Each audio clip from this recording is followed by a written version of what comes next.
Well, in the last video, I told you about how the evangelical leaders of Robert Jeffress and all of these main guys in the mainstream are destroying souls because of the way that they have went about things over the years by dipping their nose in politics and ultimately uplifting Trump into like a godlike status. But I want to focus on Robert Jeffress because I couldn't put it all in the video of the last video.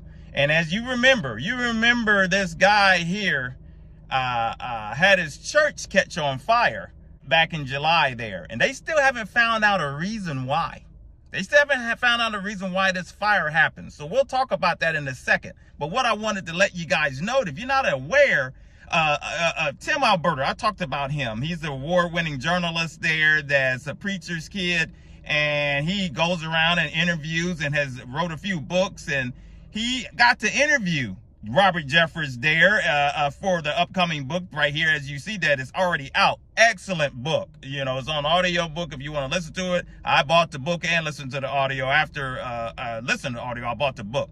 Excellent book because it explains this, the way that politics and evangelicals have just basically got involved and have destroyed the name of Christ and the way that that people look at the church and society as a whole. But he was at Robert Jeffress' church, and during the interview there, Robert Jeffress admitted that his love for Trump basically and that the evangelicals worship of Trump from them he's seen how it has set them back. How people's been turned off, how people people are being destroyed by it.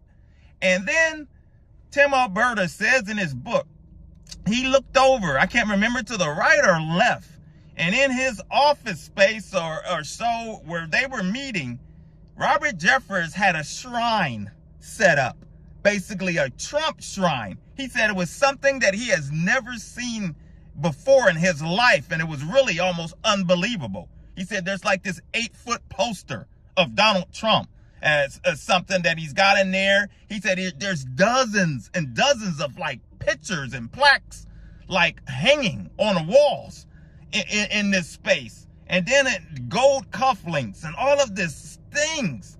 And he said it was just something unbelievable. And try to picture that. I mean, as you see here in the thumbnail and the picture of the people worshiping this gold statue of him. But for a pastor to have all of that in his space, and he goes around, as we talk about, lying in the name of the Lord, trying to justify why America should be a Christian nation because it was founded as a Christian nation and all of these lies.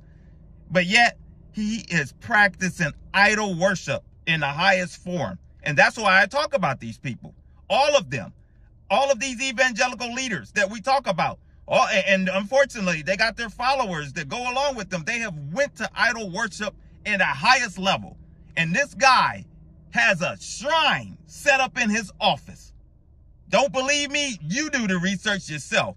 It's been seen by several people that this pastor have this going on in his office. It reminds me back when I used to sell real estate back there before the market had crashed, and I sold real estate, and I had a lot of Indian friends from India and a lot of Asian friends and things because I worked in a factory with them, and when I started doing real estate, I got a lot of business from them. And I had one in particular that I could not sell this house because of the curry smell was so bad. Everybody that went in, and they got sick when they went in there, but what scared them to death was they had a temple set up in the living room of what they called the gods. It was like these two statues with the Indian temple, Taj Mahal style looking deal.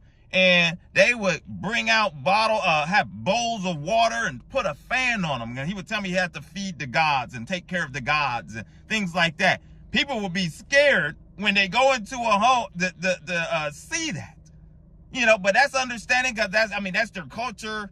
Yeah, we know we won't get into all of that, but to have a shrine set up of a politician, of a human within your church like that shows you that these people are highly deceived. And back to that church fire. I mean, I don't try to, I'm not into conspiracy theories and all of these things, but You know, the first thing I thought when that fire happened, because I've known about this shrine stuff for a while. I've been meaning to talk about Robert Jeffress for a while, you know, and I brought him up over the years for those of you that follow me on this channel. But when I saw that fire, you know, and thank God nobody was hurt or injured or nobody was there or so. But I thought of that fire. I said, ooh, you know, hopefully is, you know, maybe is somebody was, you know, some electrical issue. You know, there's something simple or so, but they haven't found out yet as of, you know, I tried to research, and it just makes me wonder. God, you know, we'll talk about Texas, because there's a lot going on in Texas, a whole lot, along with the preachers and things. And we'll talk about that. If you notice, there's a whole lot going on with Texas and things, but a lot going on. God says judgment starts within the church.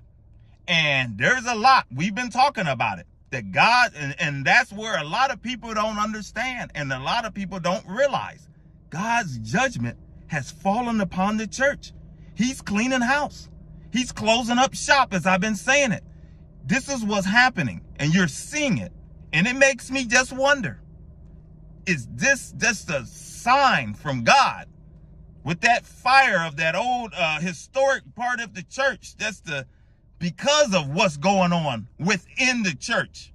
And we know that if you have a pastor operating like that, lying and talking about America's founded as a Christian nation and not speaking up on the real issues that are going on in society, but elevating a politician to its highest form and things like that, where idolatry is the top of your ticket. Whew, I mean, I don't know. You know, I would not want to be operating any kind of ministry or anything going around